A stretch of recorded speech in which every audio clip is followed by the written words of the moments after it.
Welcome to healthy food kitchen. இன்றைக்கி நம்ம குழந்தைங்களுக்கு பிடிச்ச மாதிரி ஜாம் மேங்கோ வச்சு செய்ய போகிறோம். எப்படி செய்யணும்னு பார்க்கலாம். இப்போ இது வந்து ஒரு மாம்பழம் எடுத்திருக்கேன். இந்த சைஸில் ஒரு மாம்பழம். லெமன் வந்து சின்னமாக ஒரு அரை மூடி.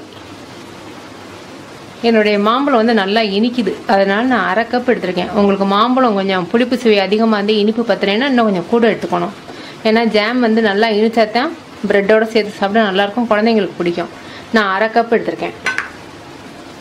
ஒரு 1/4 கப் அளவுக்கு தண்ணி எடுத்திருக்கேன். வெறும் மாம்பழத்தை மட்டும் அடிச்சிங்கன்னா கொஞ்சம் திப்பி திப்பியாக இருக்கும். ஜாமுக்கு வந்து நல்லா அடிபடணும் மாம்பழம்.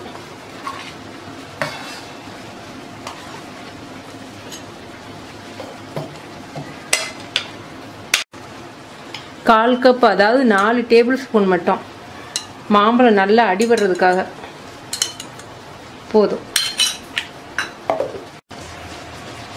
நல்லா மாம்பழம் கூழ் மாதிரி வந்துருச்சு. பண்ணும்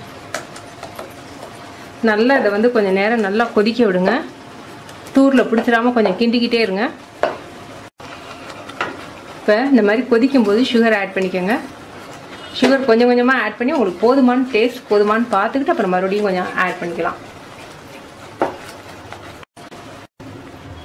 கண்ணாடி மாதிரி வரணும்.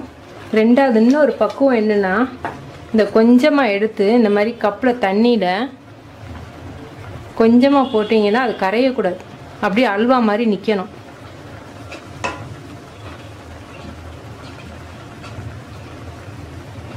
கொஞ்சம் எடுக்க வரல பாருங்க, அப்படி அல்வா மாதிரி எடுக்க வரல.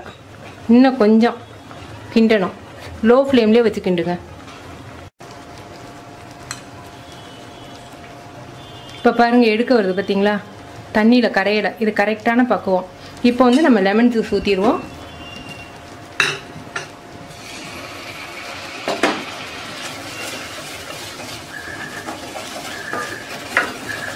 லெமன் ஜூஸ் ஊற்றுறது வந்து கொஞ்சம் அந்த புளிப்பு சுவையோடு இருக்கும்போது கொஞ்சம் ருசியும் நல்லா இருக்கும். ரெண்டாவது கொஞ்சம் கெட்டு போகாமல் கொஞ்சம் நாள் படம் இருக்கும். அதனால் ஜாம் ரெடி. நீங்கள் செஞ்சு பார்த்துட்டு உங்கள் கமெண்ட்ஸ் எனக்கு சொல்லுங்கள். தேங்க்யூ.